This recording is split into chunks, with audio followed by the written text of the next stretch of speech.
Meditation. Such a simple thing.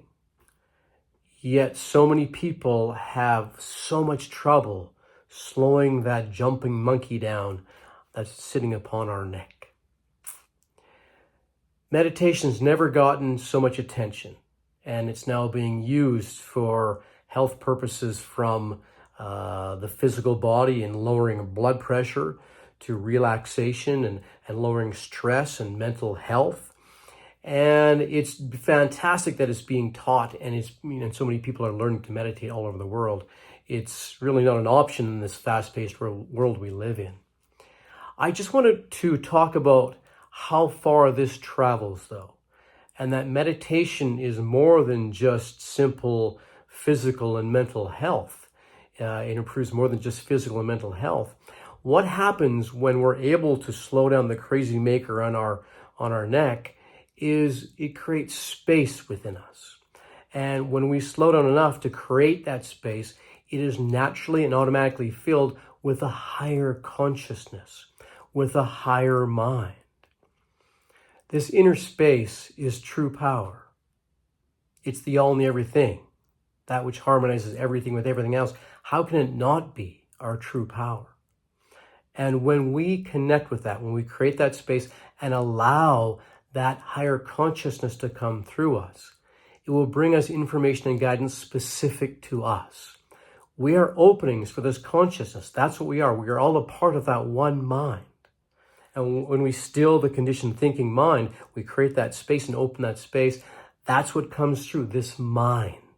And as we are connected to this higher, finer mind, we are connected to the all and the everything, harmonized with life itself. And life works out for us. Things become easier. Things become obvious. Yes, there'll be challenges, but those challenges are helping us to evolve. And in the evolution, when we learn that we can open that space up and let this higher consciousness come through us, it will harmonize us with the world. This is the foundation of evolution, understanding who and what we really are. Spiritual beings having a human experience to reveal our divinity, that we are simply openings for this higher consciousness to come through. That threatens the ego mind.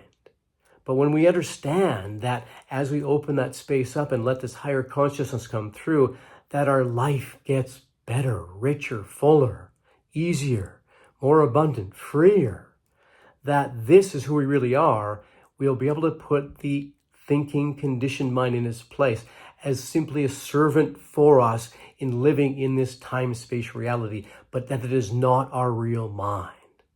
That in order to access our real mind, this higher, finer, wiser mind, we have to stop, make space within us, and allow it to come through us and guide us, direct us, and watch magic happen when we do that.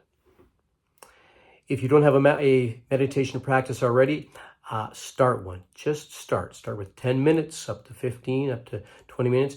Just start practicing slowing down the mind and creating space within you. See how long you can create that space, that gap between thoughts within you, and keep widening it more and more.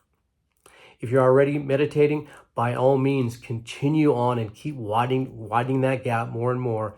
And understand that you don't have to meditate just once. So many people meditate in the morning and then try to struggle to get through the day. You can stop and connect to this higher mind at any time. If you're having trouble, stop with whatever it is and open that gap, open that space, let this higher wisdom come through and watch the problem solve itself, the right person show up, the money show up, whatever it is that you need or the idea come to mind. Use this higher mind. It is your real mind. It is who we really are, and it carries with it our best life. Thanks for watching. I look forward to connecting with you again very soon.